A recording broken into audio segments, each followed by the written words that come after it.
सभी मेरे सुनने वाले भाई बहनों को प्रभु यीशु मसीह के नाम पर जय मसीह की। एक बार फिर से इस हिडन मन्ना के कार्यक्रम में हम सबों को उपस्थित होने के लिए पूर्ण मौका दिया। आज का हमारा वचन यूहन्ना रचित सुसमाचार उसका 6वां अध्याय का 15वां वचन है। यीशु ये जानकर कि वे मुझे राजा बनाने के लिए पकड़ना चाहते हैं, फिर पहाड़ पर अकेला चला गया।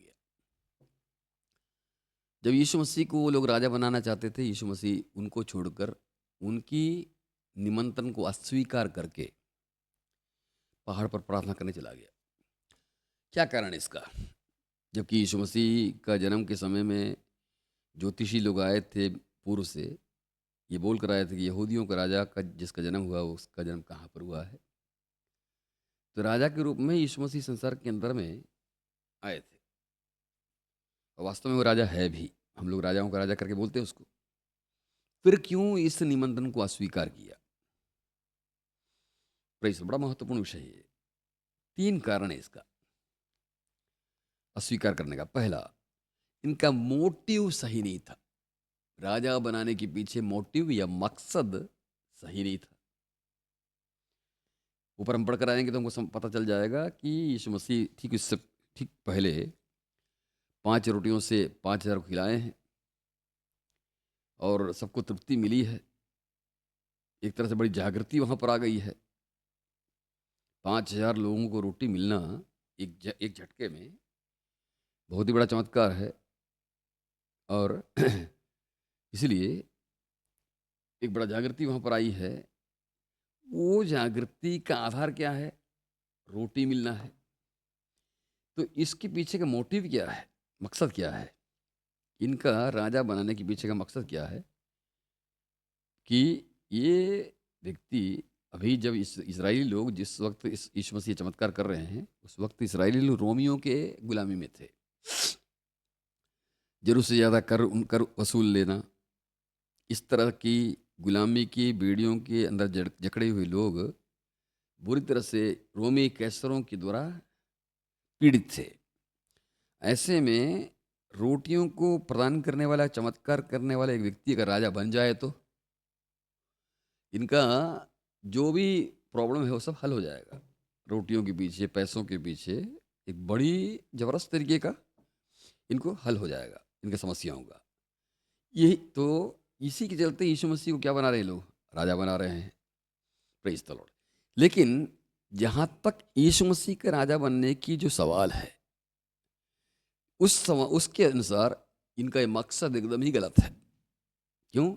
यीशु मसीह संसारिक आशीषों को प्रदान करने का एक राजा के रूप में कभी भी यीशु अपने आप को रखना नहीं चाहेगा। पहली बात तो यह है कि लोगों को रोटी देने के लिए यीशु मसीह को इस पृथ्वी पर आकर राजा बनने की आवश्यकता ही नहीं है। पुराने नियम पढ़कर देखेंगे तो कई अय्यूब हुआ, अब्राहम हुआ, दाऊद, ये सभी कोई बड़े बड़े पैसे वाले लोग थे, लेकिन इनके लिए यीशु मसीह को पृथ्वी पर आने की आवश्यकता नहीं थी। स्वर्ग से ही पिता परमेश्वर इनको सबको आशीष दिया है। तो यीशु मसीह का इस पृथ्वी पर आने का मकसद के ठीक विपरीत में इनकी दृष्टिकोण है, मनोदशा है। Praise the lord. यीशु रोटी देने के लिए या कुछ सांसारिक आशीषों को प्रदान करने के लिए आए नहीं थे। प्रेज, है कि नहीं? Praise the Lord. तो इनका मकसद और यीशु का मकसद अलग अलग है। अगर अभी ये रोटी से तृप्त होने के चलते राजा बनाते हैं, तो चमत्कार के समय में इनको राजा बना दिया। लेकिन एक ऐसा समय भी आने वाला है जब चमत्कार के बाद इनको आकर्षित करने के बाद यीशु परीक्षाओं के दौर से इनको गुजारेगा। संपन्नता की अवस्था से अचानक घटियों की अवस्था से गुजारेगा, ताकि चेले बनने की प्रक्रिया में सही तरीके से आगे बढ़े। क्योंकि बिना परीक्षाओं के दौर से गुजरे कोई भी धीरज रखना सीख नहीं पाएगा। याकूब की पत्री 1:2 के अनुसार परीक्षाओं से, परख की कसौटी से गुजरकर धीरज रखते हुए जब हम बढ़ते तभी सिद्धता की ओर चलते हैं। उस वक्त जो ये लोग जो हैं, जिसने सिर्फ रोटी खाकर तृप्त होने के कारण या चमत्कार के कारण यीशु मसीह को गुरु बनाए हैं या राजा बनाए हैं, उस वक्त यीशु मसीह को राजा की पदवी से उतार देंगे लोग। आज यीशु मसीह को आराधना करने वाले, स्तुति करने वाले उस समय यीशु के विरुद्ध में बोलेंगे। Praise the Lord. क्यों? इनकी मनोदशा और दृष्टिकोण एक ही है ना, संसारिक चीज़ें, आशीष, रोटी। इसलिए उस वक़्त ये लोग क्या करेंगे? जब उनको रोटी मिलेगा नहीं, तृप्त होंगे नहीं, ठीक वो उल्टा जिस प्रकार पुराने नियम में इज़राइली लोग परमेश्वर से आशीष मिलते समय उन्होंने लाल सागर के पास में लंबे गीत गाए, थोड़ी ही देर के बाद में जब मारा की कड़वाहट आ गई तो वो बड़बड़ाने लग गए। यही अवस्था इनकी भी होगी। इसलिए यीशु मसीह ने इनके हृदय की अवस्था और मनोदशा समझकर यीशु मसीह वहाँ से हट गया। एक कारण। दूसरा कारण क्या है? इनका पहला कारण उनका राजा बनाने के पीछे का मकसद गलत था। दूसरा, इनकी नियुक्ति का या राजा की नियुक्ति का सही हालत भी नहीं था। यीशु मसीह को राजा बनने के लिए अभी यीशु मसीह ने शिक्षा दिया, चमत्कार किया, चेलों को तैयार किया, चेलों को चुना। ये सब करने के बाद में राजा बन परमेश्वर की तरफ से बनने से ठीक पहले इनको क्रूस पर चढ़ना भी आवश्यक था। Praise the Lord. हम लोग फिलिपियों की पत्री 2 का जब हम 5, 6, 7 पढ़ते तो वहाँ ऐसे लिखा है, जैसे मसीह यीशु का स्वभाव था वैसे ही तुम्हारा भी स्वभाव हो, जिसने परमेश्वर के स्वरूप में होकर भी परमेश्वर का तुल्य होने को अपने वश में रखने की वस्तु ना समझा, वरन अपने आप को ऐसा शून्य कर दिया और दास का स्वरूप धारण किया और मनुष्य का समानता में हो गया और मनुष्य के रूप में प्रकट होकर अपने आप को दीन किया, यहाँ तक कि आज्ञाकारी रहा कि मृत्यु, हाँ, क्रूस की मृत्यु सह ली। इस घटना के बाद ही यीशु वास्तविक राजा के रूप उभरता है। ये हालत अभी आया नहीं है। Praise the Lord. हैं? हालेलुया। इससे पहले अगर यीशु मसीह राजा बनेंगे, बनने का प्रक्रिया है ही नहीं। पहले इस दौर से गुजर के, इस क्रूस के दौर से गुजर कर, है ना, गुजरने के बाद ही यीशु दिलों के अंदर में आत्मा में राजा बनकर आ सकता है। Praise the Lord. लेकिन बिना क्रूस का कभी भी राजा बन नहीं सकता। क्रूस की गहराइयों से गुजरकर ही एक अच्छी पदवी मिल सकता है। राजा की पदवी पाकर ही यीशु संसार में आया है। पिता ने इसके लिए इसीलिए भेजा है, लेकिन राजा बनने की पदवी के लिए ये क्रूस से दौर से गुजरना आवश्यक था। Praise the Lord. यहाँ पर हमारे लिए एक संदेश है। उसका 5 में हमने ऐसे पढ़ा, जैसे मसीह का स्वभाव तो वैसे ही तुम्हारा भी स्वभाव हो। क्या मतलब इसका? हमें भी पदवियां जो है ना, एक गर्दिशों के दौर से गुजरने के बाद, क्रूस उठाने के बाद, क्रूस की बैर या क्रूस की निंदा सहने के बाद ही आज भी हमको भी क्या मिलता है? पदवियां मिलता है। Praise the Lord. इससे पहले मिलने वाली पदवी सब जो है ना, वो पहले वाली अवस्था के समान है जिसको यीशु ने ठुकरा दिया। Praise the Lord. अपने आप से पदवी उठाने के लिए, अपने आप से पद पाने के लिए जो भी हम चेष्टा करेंगे, कुछ दिन के बाद में वो सारी चेष्टाएं बेकार आपको नजर आएगा। प्रेज़ द लॉर्ड, है ना? लेकिन यहाँ ये क्रूस का गर्दिशों से गुजरना आवश्यक है, तभी वो ऊंची पदवी की हासिल करने का अवस्था हम पहुंच पाएंगे। इसीलिए यीशु ने क्या कर दिया? उस मकसद को या उस राजा बनने को ठुकरा दिया। तीसरी चीज, उनकी नियुक्ति सही व्यक्ति की तरफ से नहीं था।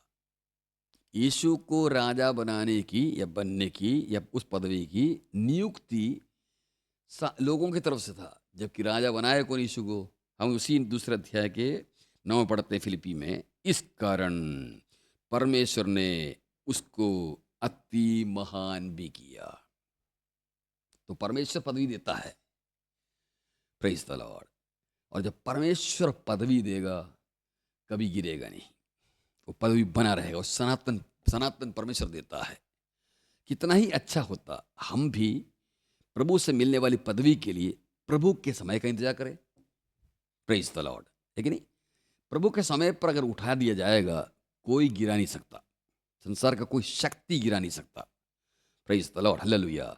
वो सनातन परमेश्वर के तरफ से है, एक स्थिर नियुक्ति है। मनुष्य जब उठाएगा, निश्चित रूप से गिरने का दौर पर गिराया जाएगा। इसलिए यीशु ने ठुकरा दिया उसको। हालेलुया। दूसरी चीज, हालात ही हमें एक राजा की पदवी के लायक बनाता है। फिरौन की कुर्सी पर यूसुफ को बैठने से पहले बंदीगिरी के दौर से और अंधे कुएं के दौर से गुजरना आवश्यक है, तभी ऊंची पदवी आएगा।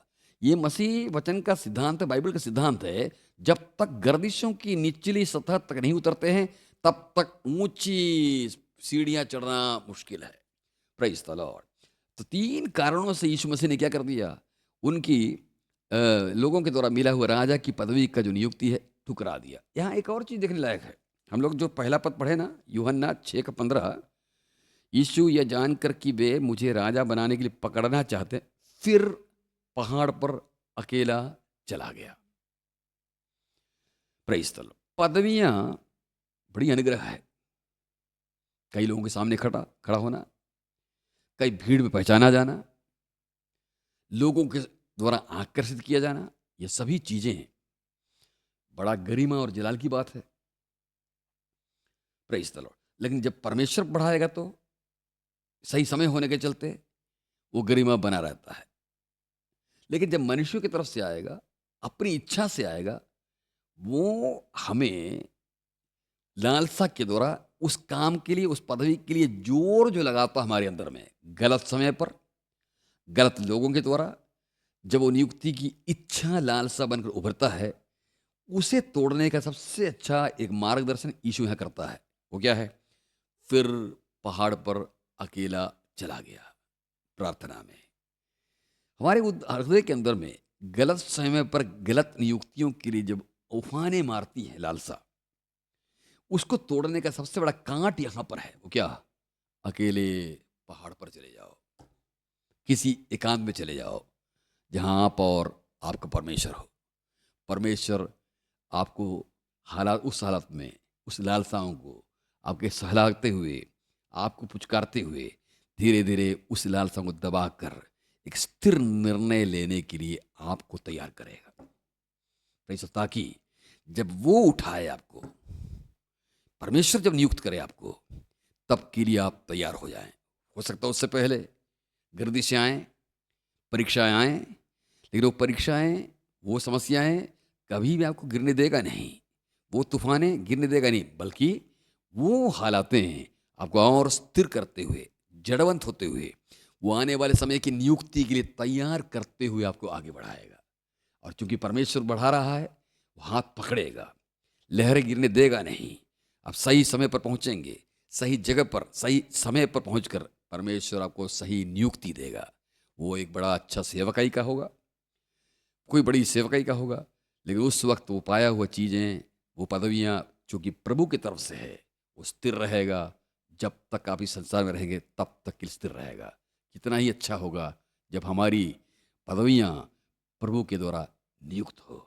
इसके लिए हम तैयार हों। प्रभु आशीष दे।